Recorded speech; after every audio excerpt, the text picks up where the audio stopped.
Suara Hati. Renungan hari ini, Sabtu, 1 November 2025. Topik, sehati sepikir dan saling menghargai.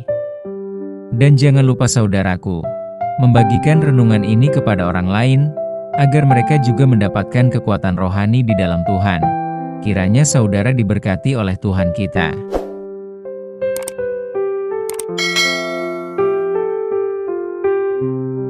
Nas renungan kita hari ini, Filipi 2 ayat 1, 2 dan 3.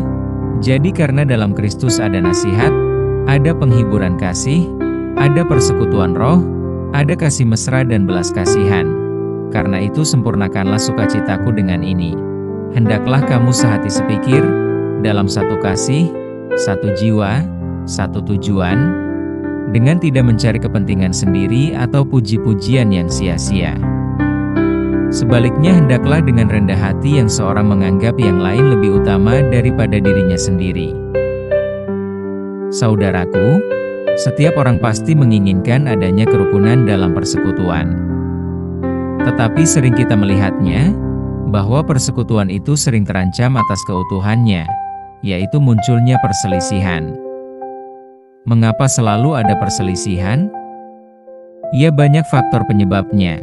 Salah satunya adanya perbedaan pendapat yang bercampur sifat keegoisan diri.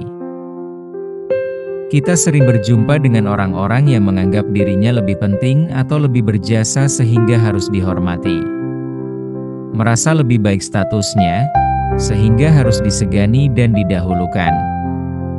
Perdebatan kecil, hingga menjadi perdebatan besar, tanpa ada pemahaman mengalah. Pada persekutuan gereja saat ini, kalaulah terjadi seperti di atas, apa jadinya pelayanan yang kita bentuk dan kita kerjakan? Bila seperti ini terjadi, jelas akan menghambat pertumbuhan iman para pelayan dan jemaat, dan persekutuan itu jelas tidak akan membawa berkat. Nas hari ini, kita diingatkan dengan tegas oleh Rasul Paulus, bahwa di dalam Kristus ada nasihat, ada penghiburan kasih, ada persekutuan roh, ada kasih mesra dan belas kasihan. Ayat 1. Pesan ini mulanya ditujukan kepada jemaat di Filipi.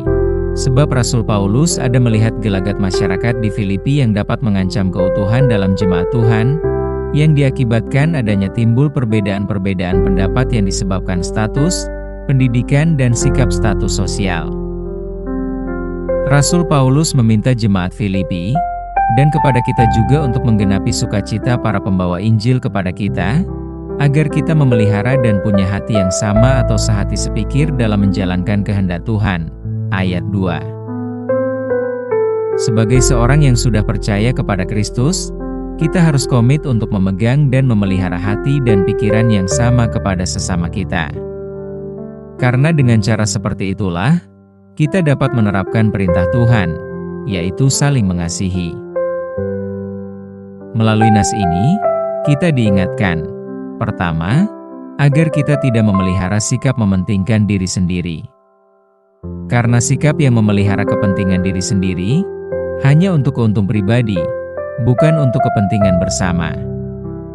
Oleh karena itu, marilah kita membangun sifat kebersamaan dalam satu persekutuan. Sikap mementingkan diri sendiri, adalah sikap egois yang selalu tega mengorban orang lain. Yang kedua, yaitu agar kita tidak selalu mengharapkan pujian dari orang lain.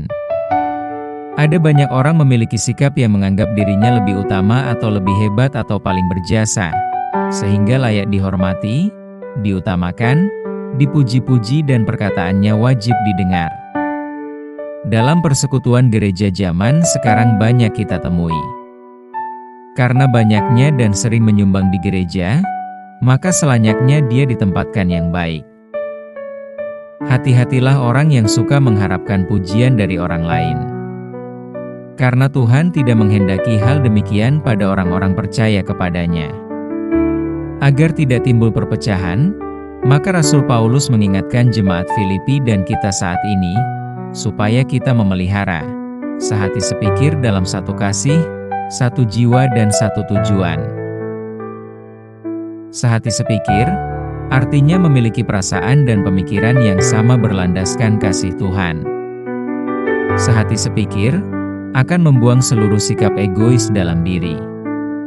Sehingga tergenapilah firman Tuhan, dalam jemaat adanya persatuan, terlebih dalam mengembangkan kerjaan Tuhan di bumi ini. Memiliki kerendahan hati dan menganggap yang lain saling utama dalam berembuk.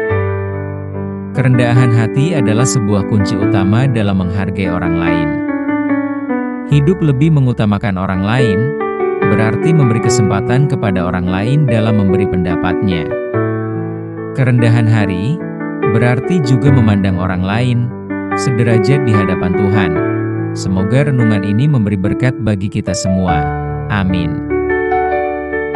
Topik doa kita hari ini, yaitu kepada orang-orang yang suka mengeraskan hati, agar hatinya diubahkan Tuhan. Selamat berakhir pekan saudaraku, Tuhan Yesus memberkati kita.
Penuntun yang setia, dia beri berkat.